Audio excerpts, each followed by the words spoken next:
இது மகிமை நேரம். மகிமை தொலைக்காட்சி நேயர்களுக்கு இனிமையான காலை வணக்கத்தை நான் தெரிவித்துக் கொள்கின்றேன். 6வது நாளாக ஆண்டுடைய வார்த்தைகளோடு இந்த கிறிஸ்மஸ் காலகட்டங்களில் நான் உங்களோடு பேசுவதற்கு தேவாதி தேவன் கொடுத்த நல்ல வாய்ப்பிற்காக நன்றி செலுத்துகிறேன். இந்த நாளிலும் கிறிஸ்து பிறப்பை அர்த்தத்துடன் கொண்டாட வேண்டும். அதற்கான சில படிப்பினைகளை மத்தேயு மற்றும் லூக்கா சுவிசேஷங்களிலே சொல்லப்பட்டிருக்கிற அந்த படிப்பினைகளை நம்முடைய வாழ்க்கைகளை கடைபிடிக்க வேண்டும் என்று சொல்லி அதன் அடிப்படையிலே பார்க்க இருக்கின்றோம். கிறிஸ்மஸ் என்றாலே கீழ்ப்படிதல் என்று சொன்னால் படிப்பினைகளிலே முக்கியமான ஒன்று துதியின் சத்தத்தை நாம் உயர்த்த வேண்டும். தேவன் அருளிய சொல்லி முடியாத ஈவுக்காக அவருக்கு ஸ்தோத்திரம் என்று சொல்லி 2 கொரிந்தியர் 9ஆம் அதிகாரம் 5ஆம் வசனத்திலே நாம் பார்க்கின்றோம். தேவன் நம்முடைய வாழ்க்கையிலே சொல்லி முடியாத ஈவுகளை கொடுத்திருக்கின்றார். ஒருவேளை நீங்களும் நானும் இந்த உலகத்திலே வாழும் பொழுது அவரால் படைக்கப்பட்டவர் என்று சொல்லி அறிந்திருந்தாலும் நம்முடைய சுயசித்தத்தின்படி நம்முடைய பலத்தின்படி நாம் வாழ்ந்து கொண்டிருக்கிறோம் என்று சொல்லி அவரை மறந்தவர்களாக அவருக்கு ஸ்தோத்திரம் கூட சொல்ல மனதில்லாமல் ஒருவேளை கிறிஸ்தவன் அங்குமிங்கும் அலைந்து கொண்டிருக்கிற காலகட்டத்திலே வாழ்ந்து கொண்டிருக்கின்றோம். ஆனால் இந்த காலை நேரத்தில் நம்மை பார்த்து சொல்கிறார், துதியின் சத்தத்தை நீங்கள் உயர்த்தப்பட வேண்டும். ஏனென்று சொன்னால் சொல்லி முடியாத ஈவுகளை அவர் நம்முடைய வாழ்க்கையிலே கொடுத்திருக்கின்றார். கிறிஸ்து பிறப்பின் மூலமாக பரத்தையும் இகத்தையும் அங்கே பரவசத்தில் ஆழ்த்தியது என்று சொல்லி பார்க்கின்றோம். அங்கே பார்த்தோம் என்று சொன்னால் லூக்கா 2ஆம் அதிகாரம் 14ஆம் வசனத்திலே வாசித்தோம் என்று சொன்னால் உன்னதத்தில் இருக்கிற தேவனுக்கு மகிமையும் பூமியிலே சமாதானமும் என்று சொல்லப்பட்டிருக்கின்றது. உன்னதத்திலே மகிமை, அவருடைய பிறப்பின் மூலமாக உன்னதத்திலே தேவனுக்கு மகிமை அங்கே கொண்டு வரப்படுகின்றது. பூலோகத்திலே சமாதானம் கொண்டு வரப்படுகின்றது. ஏசாயா புஸ்தகத்திலே வாசிக்கிறதை போல சமாதானத்தின் பிரபு இந்த உலகத்திலே வந்து பிறப்பார் என்று சொன்ன அந்த தீர்க்க தரிசனத்தின் அடிப்படையிலே அவர் இந்த உலகத்திலே சமாதானத்தின் பிரபுவாக அவர் அனுப்பப்பட்டார். இதன் மூலமாக பரத்தையும் இகத்தையும் இணைக்கக்கூடிய அளவிலே கர்த்தருடைய பிறப்பு அங்கே அமைந்திருந்தது. அது ஒரு மகிழ்ச்சியை கொண்டு வருகிறது. அதைத்தான் நீங்களும் நானும் கிறிஸ்மஸ் என்று சொல்லி கொண்டாடி கொண்டிருக்கின்றோம். ஆனால் நம்முடைய வாழ்க்கையிலே கீழ்ப்படிந்தவர்களாக அவர் நமக்கு கொடுத்த எல்லா ஈவுகளுக்காக நன்றி என்று சொல்லி ஸ்தோத்திர ஜபங்களை நாம் ஏறெடுக்கக்கூடியவர்களாக காணப்பட வேண்டும் என்று சொல்லி ஆண்டவராய் கர்த்தர் நம்ம இடத்தில் எதிர்பார்க்கின்றார். ஞானிகள் அந்த நட்சத்திரத்தை கண்ட மாத்திரத்திலே இது அவருடைய நட்சத்திரம் என்று சொல்லி பெயரிட்டு அதற்கு பின்னதாக சென்றார்கள். அவர்கள் அதன்படியாக சென்று ஒருவேளை அவர்கள் பாதை மாறினாலும் அதன் மூலமாக பெருத்த ஒரு சேதங்கள் ஏற்பட்டாலும் மீண்டுமாக அந்த நட்சத்திரத்தை அவர்கள் பின்தொடர்ந்து சென்றதினால் பாலனாகிய இயேசுவை அவர்கள் தரிசித்தார்கள் என்று சொல்லி நாம் பார்த்தோம். அந்த ஞானிகள் அப்படியே கீழ்ப்படிந்தார்கள், அதனை அப்படியே ஏற்றுக்கொண்டார்கள். யூதருக்கு ராஜாவானவர் பிறந்திருக்கிறார் என்பதை அறிந்து அவர்கள் ஒரு ஆராய்ச்சியாளர்களாக கண்டுபிடித்த அடிப்படையிலே அவர் நேராக சென்று அங்கே அவர்களை பணிந்து கொண்டார்கள் என்று சொல்லி நாம் பார்க்கின்றோம்.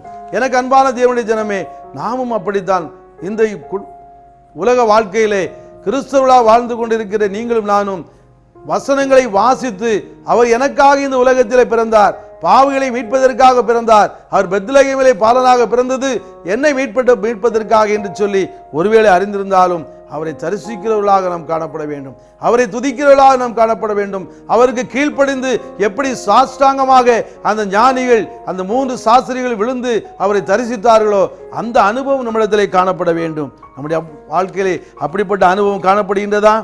இந்த உலக மக்களை மீட்பதற்காகவும் அந்த பரத்தை இணைப்பதற்காகவும் அந்த நற்செய்தியாகிய ஆண்டவராய் இயேசு கிறிஸ்து இந்த உலகத்தில் வந்தார். பூமியில் உள்ள வம்சங்கள் எல்லாம் உனக்குள் ஆசீர்வதிக்கப்பட்டிருக்கும் என்று சொல்லி ஆபிரகாமை பற்றி அங்கே சொல்லப்பட்டிருக்கின்றது. ஆபிரகாமை நோக்கி கர்த்தர் சொல்கிறார், நான் காண்பிக்கும் தேசத்திற்கு நீ போ என்று சொல்லி அவன் போன நிமித்தமாக அவன் வம்சம் விருத்தி அடைந்து அங்கே ஆசீர்வதிக்கப்பட்டது என்று சொல்லி வேதத்தில் பார்க்கின்றோம். அதே வழியிலேயே ஆண்டவராய் இயேசு கிறிஸ்து பாவிகளாக நம்மை மீட்பதற்கு பிதாவாகிய தேவன் தன்னுடைய ஒரே பேரான குமாரனை இந்த உலகத்திற்கு அனுப்பினார். அதன் மூலமாக பூமியிலே சமாதானம் கொண்டு வரப்பட்டது. உலகத்திலே அவர் மிகப்பெரியவராக உலகத்திலே ஒரு மாதிரியான ஒரு ஜீவியத்தை ஒரு கிறிஸ்தவன் எப்படி வாழ வேண்டும் என்று சொல்லி அவர் வாழ்ந்து காட்டினார். இந்த உலகத்திலே அவர் தேடின மக்களுக்கெல்லாம் யாரெல்லாம் அவரிடத்திலே சமாதானத்தை பெற்றுக்கொள்ள வேண்டும், யாரெல்லாம் அவரிடத்திலே அற்புதங்களை பெற்றுக்கொள்ள வேண்டும், யாரெல்லாம் அவரிடத்திலிருந்து நான் நன்மையை பெற்றுக்கொள்ள வேண்டும் என்று சொல்லி நினைத்தார்களோ உடனே பெற்றுக்கொண்டார்கள். எனக்கு அன்பான தேவனுடைய ஜனமே, எல்லாம் பெற்றுக்கொண்ட நீங்களும் நானும் அவரை ஸ்தோத்திரிக்க கடமைப்பட்டவர்களாக காணப்படுகின்றோம். நம்முடைய ஜீவியம் எப்படி காணப்படுகின்றது? நம்முடைய கிறிஸ்தவ வாழ்க்கை அவரை முன்னெடுத்து வைத்து அவர் மூலமாக நான் ஆசீர்வதிக்கப்பட்டிருக்கின்றேன். ஒரு ஆபிரகாமை நீ நான் சொல்லக்கூடிய இடங்களுக்கு போ என்று சொன்ன மாத்திரத்திலே அவருடைய வம்சம் ஆசீர்வதிக்கப்பட்டதை போல ஆண்டவராய் இயேசு கிறிஸ்து நமக்கு ஒரு கட்டளை கொடுப்பார். நீ இந்த இடத்திற்கு போ என்று சொன்னால் கீழ்ப்படிந்தவர்களாக நாம் காணப்படுகின்றோமா? இதன்படி நீ நட என்று சொல்லி வசனத்தின் மூலமாக நம்மோடு பேசுகின்றாரே, அதன்படி நாம் நடந்து கீழ்ப்படிந்து நடக்கின்றோமா? அந்த கீழ்ப்படிதல் இல்லாமல் அவருடைய வசனத்துக்கு நாம் அப்படியே செவி கொடுக்காமல் செல்லும் பொழுதுதான் நாம் பாவத்திற்குள்ளாக தள்ளப்படுகின்றோம். பாவம் எல்லா காரியங்களுக்கும் காரணமாக இருக்கிறது என்று சொல்லி வேதத்திலே பார்க்கின்றோம். ஒருவேளை பிரச்சனைகள் வருகிறதா, வியாதிகள் வருகிறதா, துன்பத்தின் மத்தியிலே கடந்து வருகின்றீர்களா? அத்தனைக்கும் காரணமானது பாவம் என்று சொல்லப்பட்டிருக்கின்றது. ஆகவே இந்த பாவத்தை மீட்டெடுத்து நீங்களும் நானும் சமாதானத்தோடும் சந்தோஷமாக வாழ வேண்டும் என்பதற்காகத்தான் இந்த நாளிலே அவர் இந்த உலகத்திலே அனுப்பப்பட்டார். அவர் பாலகனாக இந்த கிறிஸ்துமஸ் என்று அந்த கீழ்ப்படித நாளிலே அவர் இந்த உலகத்திலே அவர் பிறந்தார் என்று சொல்லி நாம் பார்க்கின்றோம். மேலும் நாம் பார்த்தோம் என்று சொன்னால் அவருடைய இந்த பிறப்பின் பண்டிகையை மேய்ப்பர்கள் கூட கண்டு அவர்கள் தரிசித்தார்கள். ஆகவே இந்த உலகத்தில் யாரெல்லாம் எந்தெந்த நிலையில், ஒருவேளை ஞானிகள் அவர்கள் ஆராய்ச்சியாளர்களாக படித்தவர்களாக இருந்தார்கள், அந்த மேய்ப்பர்கள் படிப்பறிவு இல்லாதவர்களாக இருந்தாலும் அவர்களும் எனக்கு இந்த உலகத்தில் எனக்காக இந்த இயேசு சமாதான பிரபு பிறந்திருக்கிறார் என்று சொல்லி அவர்களும் அறிந்து கொண்டார்கள். ஆகவே கிறிஸ்து பிறப்பு என்பது அனைவரும் அறிந்த ஒரு விஷயம்தான்.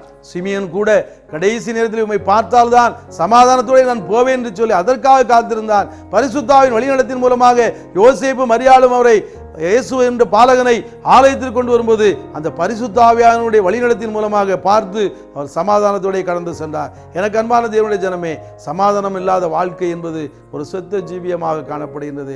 கிறிஸ்தவனும் அவரை அறிந்து கொண்டு அவருடைய வார்த்தை அறிந்து கொண்டு மெய்யாகவே என்னை மீட்பதற்காக என்னை இந்த உலகத்திலிருந்து மீட்டெடுத்து இந்த பரத்திற்கு செல்வதற்காக அந்த பாக்கிய பரவ ராஜ்யத்தினுடைய அந்த சுதந்திரத்தை அறிந்து பெற்றுக்கொள்வதற்காக என்னை பாத்திரமா மாற்றுவதற்காகவே இந்த உலகத்திற்கு அவர் அனுப்பப்பட்டார். குற்றமில்லாத ஒரு ஆட்டுக்குட்டி ஆகிய அந்த பரிசுத்த அந்த இரத்தத்தை கொண்ட அந்த பரிசுத்த இயேசு இந்த உலகத்திற்கு வந்தார். ஐயா, அவர் உன்னையும் என்னை மீட்பதற்காக இந்த உலகத்தில் வந்தார். நாம் இந்த உலகத்திலே அவருடைய நன்மைகளை அனுபவித்தவர்கள் நீங்களும் நானும் அவருக்கு ஸ்தோத்திரம் சொல்ல கடமைப்பட்டவர்களாக இருக்கிறோம்.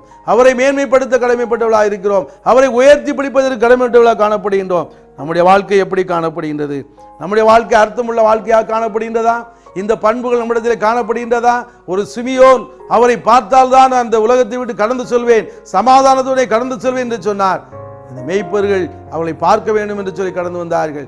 சாஸ்திரிகள் அவரை பார்க்க வேண்டும் என்று கடந்து வந்தார்கள். அவர்கள் பார்த்து பரவசமடைந்தார்கள், சமாதானத்தை பெற்றுக் கொண்டார்கள். எனக்கு அன்பான தேவனுடைய ஜனமே, இந்த உலகத்திற்கு அனுப்பப்பட்ட ஆண்டவராய் இயேசு கிறிஸ்து இந்த மாதத்திலே கிறிஸ்துமஸ் என்று டிசம்பர் 25ஆம் தேதி நீங்கள் நான் கொண்டாட இருக்கின்றோமே, இந்த அனுபவம் என்பது அவருக்கு மகிமை கொண்டு வரப்பட வேண்டும். நம்மோடு வாழுகின்றவர்கள் இயேசு கிறிஸ்துவினுடைய பிறப்பு என்பது ஒரு சமாதானத்தின் பிறப்பு என்று சொல்லி மற்றவர்கள் அறிந்து கொள்ள வேண்டும். அவரை எல்லோரும் ஸ்தோத்தரித்து இவரால் மாத்திரமே இந்த மனு குலத்தை மீட்டெடுக்க முடியும் என்று சொல்லி மற்றவர்கள் அறிந்து கொள்ள வேண்டும். அதற்காக இந்த பண்புகளை எல்லாம் நாம் ஏற்றுக்கொள்ள வேண்டும். நாம் மாத்திரமல்ல, நம் மூலமாக மற்றவர்கள் அறிந்து கொள்ள வேண்டும். அதன் மூலமாகத்தான் தேவனுடைய நாமம் மகிமைப்படும். தேவனுடைய நாமம் மாத்திரமல்ல, அவர் என்ன நினைத்தாரோ, எதற்காக இந்த உலகத்திற்கு அனுப்பப்பட்டாரோ, பூலோகத்தையும் மேலோகத்தையும் இணைப்பதற்காக அந்த தேவனுக்கு மகிமையாக அந்த மேலோகத்திலிருந்து வந்தாலும் பூலோகத்திலே அவர் மூலமாக சமாதானத்தை அவர்களால் மூலமாக கொண்டு வரப்பட்டது.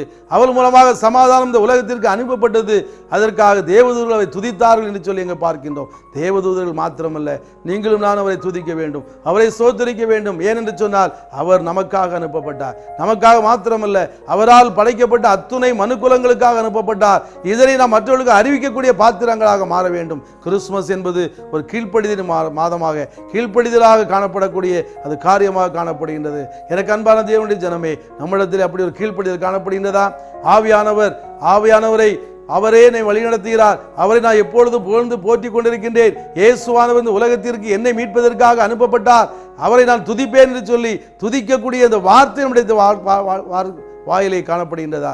அப்படிப்பட்ட அந்த துதித்தலின் சத்தமுடைய வாயிலே எப்பொழுதும் காணப்பட வேண்டும். ஏனென்று சொன்னால் இந்த உலகம் மாயையான உலகம். இந்த உலகத்திலே ஒத்த வேஷம் தரித்து நாம் வாழ்வோம் என்று சொன்னால் அழிந்து போவோம். சாத்தானவன் எப்பொழுது விழுவான் என்று சொல்லி சுற்றி திரிகிற கெர்ச்சிக்கிற சிங்கம் போல் இருக்கிறான் என்று சொல்லி வேதத்திலே பார்க்கின்றோம். அவன் எப்பொழுது விழுவான், இயேசுவை விட்டு எப்பொழுது பிரிந்து வருவான் என்று சொல்லி எதிர்பார்த்தவனாக அந்த நரகத்திற்கு நேராக நம்மை அழைத்து செல்வனாக அவன் காணப்படுகின்றான். அந்த நரகத்திற்கு செல்வதற்காக நாம் படைக்கப்பட்டவர்கள் அல்ல. ஆண்டவருடைய சாயலாகவே, தேவ சாயலாகவே நாம் படைக்கப்பட்டிருக்கிறோம். அவருடைய சாயலாக படைக்கப்பட்ட நீங்களும் நானும், அவருடைய சுவாசத்தை நாம் சுவாசித்துக் கொண்டிருக்கிற உள்ளெழுத்துக் கொண்டிருக்கிற நீங்களும் நானும் அவர் மூலமாக ஒரு ஆசீர்வாதத்தை பெற்றுக்கொள்ள வேண்டும். அவர் மூலமாக நாம் பெற்றுக்கொண்ட ஆசீர்வாதத்தின் மூலமாக அவருக்கு மகிமைப்படுத்த வேண்டும். அந்த சமாதான பிரபு இந்த நாட்களிலே உங்களுடைய உள்ளத்திலும், உங்களுடைய இல்லத்திலும், எல்லாருடைய உள்ளத்திலும் பிறக்க வேண்டும். அப்படிப்பட்ட மேலான கிருபையை அவர் தந்தருள்வாராக. கண்களை மூடி ஜெபிப்போமா? அன்பின் பரலோக தந்தையே, இந்த கிறிஸ்துமஸ் என்பது ஒரு கீழ்ப்படி நாளாக கொடுக்கப்பட்டாலும் அதை அர்த்தமுள்ளதாக நாங்கள் கொண்டாடப்பட வேண்டும் என்று சொல்லி பண்புகளை சொல்லிக் கொடுத்தீரப்பா. நாங்கள் உமக்கு மகிமை உள்ள பிள்ளைகளாக, உம்மை மகிமைப்படுத்துகிற பிள்ளைகளாக வாழ எங்களுக்கு பலத்தை தாரும். எல்லாவற்றையும் நிறைய பொறுப்படுத்திக் கொள்ளும். இரட்சகர் மீட்பெருமாகிய இயேசுவின் இன்ப நாமத்தில் ஜெபங்கள் நல்ல பிதாவே, ஆமென்.